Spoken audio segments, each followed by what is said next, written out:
What's up, guys? Today in this video I have some exciting news for you. At the beginning of this year, in the month of Jan, I took on the effort to start reading this book called REWORK. And honestly, I was mind blown that I managed to finish this book within a week. And if you stick around at the end of the video, I'll share how I managed to do that. But one of the things that I want to share today is how this book inspired me, and it inspired a plan for the entire year I have for my business.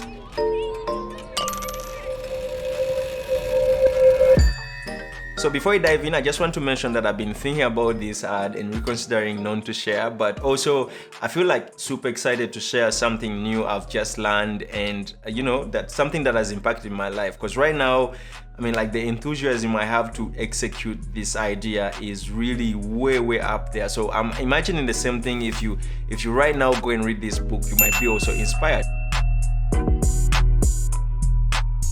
So first things first, I want to take you through my plan and I show you what I'm thinking.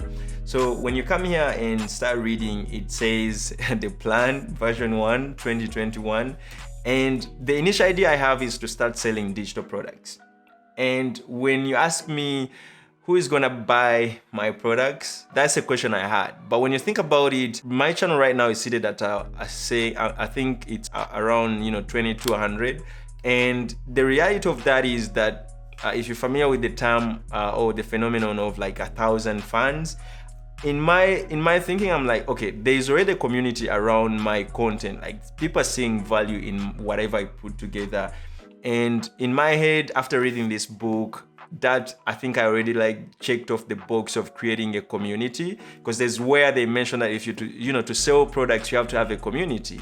So after realizing that I already have that check box of having people around me, having a community of people I give value. So the next thing was to think about how to capture value, because the process or the transaction of giving value doesn't end there. You also need to capture value, and that's how people start supporting you. So yeah, goal number one was to look at the designers, developers, photographers, writers, YouTubers, filmmakers, and creative minds, and anyone who uses creativity, to solve problems or come up with products or help the economy. And the other thing is, are these products gonna be free? This is a good question. And the truth is, I'm gonna be offering free products and also offering paid products. So it's a mix of both. I cannot just go all the way one-sided. What kind of products are we trying to like sell here? Or what products are we trying to create? So now this is where I come to talk about how I picked on the idea from this book. So this book, I don't remember the chapter, but they go on to mention that every process of creating a product leaves byproducts. So these are the remainings that come out like in the process of making a product. And when you relate this to the creative disciplines, say I'm a logo designer, I'm a brand designer, ever since I started my career, I've been building assets and resources. And these resources, sometimes I go on to use them, more than once, or I just dump them somewhere on a drive and I forget about them. And when you think about that, okay, you created this template, but remember, like, one time in your career, you didn't have this template and someone wanted it. And the funny thing is, like, some of these templates we buy and you use it once and you drop it somewhere. So I was really fascinated by the idea. And looking at my career after quitting the agency and being a freelancer, working, as an independent designer, there is so much resource I've built around my, body of work. For instance, like, sending out proposals to clients is intense.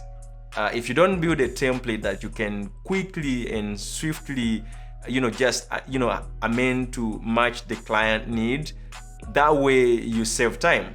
So imagine in a scenario where you have to build from scratch. Every time a client approaches you, you build a proposal from scratch. That will be so taxing on your resources. So I've managed to build so much templates, and even my friends, sometimes they reach out to me in need of helping them to put together, proposals, and I just say, send the templates to them. and I just go in to tweak them. And after like working on so much templates, I've started realizing that something like a proposal might not look like a byproduct, but remember, it's the proposal that gets you the gig. And for me, I'm only worrying about the gig and the finance that comes out of that gig. I don't worry about, the byproducts within this process, which is, the proposal or the pitch deck, whatever you want to call it. So ideally, I was super hyped to think about this as something that can also, be leveraged in my way of creating extra income. So that's where this comes in. Design resources and, assets and tools. Think about it, like any, for example, like producers who make music, when you composing a track or a beat, you realize like there are some nuances you discover along the way, and they don't make it to the final, art piece, whatever. Is it art piece? I think even music is, you can reference it as an art piece, but ideally you get the point. So there is always a byproduct in every process. And number two, I want to start creating poster designs, because when you're a designer and you really love layout, there's one thing that really can keep you excited and keep up with the granulars of layout and how the design is trending. And that's like poster design. When you look up the history, poster design is one of like the most respected disciplines in design. So I've been thinking that, okay, let me go back to poster design, and I've been always like stalling on that idea because I didn't have the value for it. But after realizing that I can start designing posters and I sell them, man, like that got me excited, and I'm like, okay, let me think about how I can do this, and that is poster design. So I'll be creating posters for sale. And the next thing is knowledge products. So this is not a new idea. I already started working on a knowledge product, if you guys are familiar, and it's in the process of the making. And yeah, it's just like you figuring out how you can teach someone what you know. And this is what they mean by knowledge products. So that's one of the ideas I have. So moving on, how am I planning to sell these products? Number one, for the design resources, I'm planning to open an online store.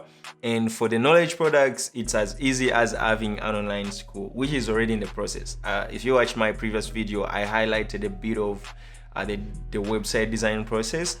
And yeah, the idea is to onboard one student at a time for the school. Like if I can get one student to enroll, that is enough for me. That one student is the world to me. So yeah, so that's idea one, selling digital products. And then idea two is selling merchandise, which most of you guys are familiar with. And I think this has also gotten in some weird connotation right now. People see selling merchandise as selling out, which I think is not. If you have a community and they see that you create them value, they want to give back value and they want to belong. They want to, they want that fellowship. So when you think about it, and if you go ahead to design good merchandise, your community will support you. And those are all ideas that I pick up in this book. And I'm super excited that I've been knowing all these ideas beforehand, but this book just nudged me into doing whatever I'm doing right now, and super excited to implement. So yeah, the same audience, like creatives, designers, and all that kind of stuff. So still, are the products free? So the store will feature only paid products. Yeah, so for the merchandise, I think it's going to be all paid. And I mean, like I've been seeing recently, like NFT trending. So who knows? Like maybe we could figure out NFT for merchandise in the future. Maybe. Who knows? Yeah. So what kind of products are you gonna sell in the merch category? Yeah. So I love sweatshirts. I dig sweatshirts. I love hoodies. If you guys have watched some of my videos, I love hoodies. And also tees. Like I love t-shirts. I love nice t-shirts. And stickers. I no longer like put stickers on my laptop for, I don't know, like I think I'm looking for a better quality. And caps. Still the same online store for digital resources or design resources. It's gonna work for the merchandise. And yeah, so keep my community in the loop to sell these products. So I'll just make sure that I come to you guys and I don't know, like I announce every product I'm producing. As I mentioned, like this is part 1 of the entire series of like extra income. So this is my plan to make that extra income. So I'm gonna come to you and I show you every level of the process. Because right now, after like actually thinking about it first, since I already like started working on my knowledge program, which is the modern logo design program, which I'm honestly like super stoked that is coming close. So the next thing I'm gonna do is like working on some merchandise ideas, and I'll come here and I share with you the process. It's crazy. Like it's a crazy process, like seeing from the planning and also like deciding on what channels you're gonna use. So I think that's it for my plan. Now let's get to the sweet part where I share with you the secret on how I managed to read this book. This is a fascinating story. When I was struggling with my productivity and efficiency, as I mentioned in my previous video, I started researching and I came across this Benjamin Franklin daily schedule. I think you guys are familiar with it. If you're not, this is it. Like when you see what exactly he did, he blocked out all, I'll call them like time slots in the entire day and dedicated those time slots to specific things. And then I think what is really super intelligent when it comes to this kind of like scheduling, it gives you priorities. You can clearly see the priorities. And this is what I did for myself, yeah? So after doing some crazy digging, like you come to realize like people have went on to remix it and come up with their own. And it's as easy as like, starting from the original, and then you start walking into a direction that is so flexible for you. So that's what I did. Like I started like, just going with what exactly is, I devised, say waking up at 5. I mean like the entire Jan of this, like the entire first month of this year I was waking up at 5 with no failure. Like I kept up with that promise. And I think the most important thing is when you wake up at 5, you need to ask a question. Like there's a question you ask yourself, what are you going to do today that is super important to you, that will give you joy? It has to be that. Like if you feel like making someone happy would give you joy, then focus your efforts on that.